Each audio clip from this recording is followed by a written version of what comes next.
자유와 법, 라이너 차책 지음, 손미숙 옮김. 에마누엘 칸트 서거 200주년을 기념하여 2004년 2월은 근대 철학에서 가장 중요한 인물 중 하나인 임마누엘 칸트의 서거 200주년이 되는 해이다. 이 글은 칸트의 법 철학을 그의 주요 철학 저작들과의 맥락 속에서 소개하고 법 철학이 법학의 중요한 부분임을 일깨우고자 한다. 파트 1. 서언. 법학도라면 누구나 저학년 때부터 자유, 사람, 행위, 소유권, 계약, 법률, 국가, 국가연합과 같은 법의 근본 개념들과 마주하게 된다. 그리고 이 중에 많은 개념들을 실정법에서도 접할 수 있다. 그런데 이 개념들의 타당성을 뒷받침하는 것은 무엇이며 이 개념들의 내용은 무엇을 통해서 규정되는 것일까? 이 개념들은 권력이 권위적으로 고안해낸 것으로 법률가들은 이것을 주입식으로 배워서 답습해야 하고 법의 예속자들은 이 개념들을 단순히 믿어야만 하는 것일까? 아니면 이 개념들은 공동체에서의 자유로운 삶의 토대를 보여주는 것이기 때문에 예컨대 행위에서의 인간의 자유를 생각하지 않고는 인간의 개념을 타당하게 규정할 수 없으며 법률과 국가를 인간과 연결하고 나서야 비로소 국가연합을 생각할 수 있듯이 더욱이 이 개념들 간에는 어떠한 관계가 존재하는 것일까? 실정법은 이러한 물음에 답을 주는 것이 아니라 그 답에 기초하고 있다. 이러한 물음에 답하기 위해서는 이 개념들 간의 근본 관계를 살펴봐야 하는데 그것은 바로 철학, 더 정확하게는 법철학의 영역이다. 간단한 작업은 아니지만 이 같은 물음에 대한 답에 가까이 가기 위해서는 정신사에서 위대한 사상가들의 저작에 집중하는 것이 상대적으로 가장 쉬운 방법이다. 이때 도움이 될 뿐 아니라 꼭 필요한 것은 철학을 구시대의 정신을 보관해 두는 창고로 보지 않고 인간의 의식적인 삶과 직접 결부된 세계의 정립으로 보는 것으로서 이것은 마치 자연 속에서 토지 측량사가 하는 것처럼 정신적인 삶에서도 똑같이 중요한 이정표를 설정해 주는 것이다. 철학사에서 이러한 시도를 하는 데 있어서 임마누엘 칸트만큼 큰 확신을 준 사람은 없다. 2004년 2월 칸트 서거 200주년을 기념하여 이 논문으로 그의 저작을 기리고자 한다.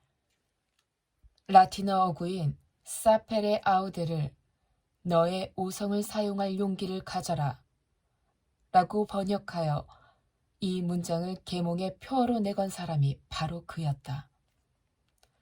칸트는 또 철학을 배울 수 있는 것이 아니라 오로지 철학하는 것을 배울 수 있는 것이라고 일깨워준 사람이기도 하다. 생각을 배울 수 있는 것이 아니라 사유하는 것을 배울 수 있는 것이다.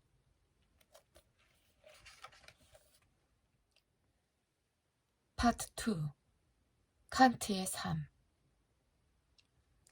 칸트의 외적인 삶은 조용하게 흘러갔으며 그는 태어나서 생을 마감할 때까지 일생을 한 도시에서만 보냈다. 그는 1724년 4월 22일 동프로이센의 퀘니히스베르크, 지금의 러시아 칼리닝그라드에서 태어나 1804년 2월 12일 그곳에서 세상을 떠났다. 그는 수공업자였던 아버지 요한 게오르그 칸트와 어머니 안나 레기나 칸트의 넷째 아이였는데 그의 정신적인 성장에 가장 큰 영향을 준 사람은 바로 그의 어머니였다. 칸트는 고등학교를 졸업하고 1740년부터 1746년까지 퀘니 히스베르크 대학에서 철학과 수학 및 자연과학을 전공하였다. 그러고 나서 1746년부터 1755년까지 그 도시의 여러 가정에서 가정교사로 일하였는데 그것은 당시 대학을 졸업한 젊은이들에게 흔한 직업이었다. 1755년에서 1756년에 칸트는 세 개의 자격심사 논문을 통과하여 퀘니 히스베르크 대학에서 철학교수 자격을 취득하였다. 그는 사강사로서 강의를 시작하였고 교수직을 얻기를 원하였다. 1764년에 그는 퀘니 히스베르크 대학에서 시문학 교수직을 제안받았으며 지금보다 학과 간의 경계가 훨씬 넓게 열려 있었던 그 당시로서는 이례적인 일이 아니었다. 그러나 시문학과 수많은 공적인 일들에 축시 등을 쓸 의무가 부과될 시문학 교수직을 주전공으로 하고 싶지 않아서 그 직을 사절하였다. 1766년 그는 왕립도서관에 취직하였고 그때부터 42세의 나이에 처음으로 그나마 고정된 수입을 갖게 되었다. 1769년 칸트는 예나와 에어랑엔 대학의 교수직을 제안받았지만 뜻밖의 퀘니 히스베르크 대학에서도 논리학과 철학 교수 자리가 생겨 그 직을 받아들일 수 있었다. 1770년 칸트는 정교수로 임명되었고 그때부터 그의 강의와 연구는 시작되었으며 대단한 성공을 거두었다. 하지만 칸트는 우선 오랫동안 아무것도 출판하지 않았다. 그러다 1781년 이 책 한 권으로도 철학사에 충분히 최고봉의 자리를 보장하게 하는 저작, 순수이성 비판이 발간되었다. 이때부터 그는 짧은 간격으로 철학적인 성공작들, 도덕적 형이상학 원론, 1786년, 실천이성 비판, 1788년, 판단력 비판, 1790년, 순수 이성의 한계 내에서의 종교, 1793년들을 연이어 출간하였다.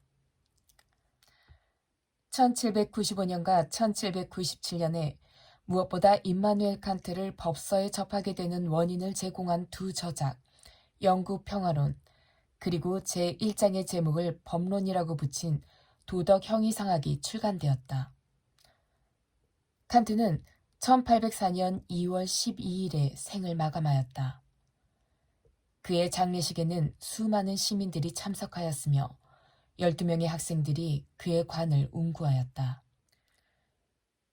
칸트의 사생활에 관하여는 퀘니 히스베르크 사람들이 그의 산책 시간에 따라 시계를 맞추었다고 할 만큼 정확했던 오후 산책, 항상 일정한 수의 손님을 초대한 점심 식사 자리, 건강한 수면을 위하여 이불을 어떻게 덮어야 하는지 스스로 정한 꼼꼼한 규칙 등 자주 회자되는 일화들이 있다.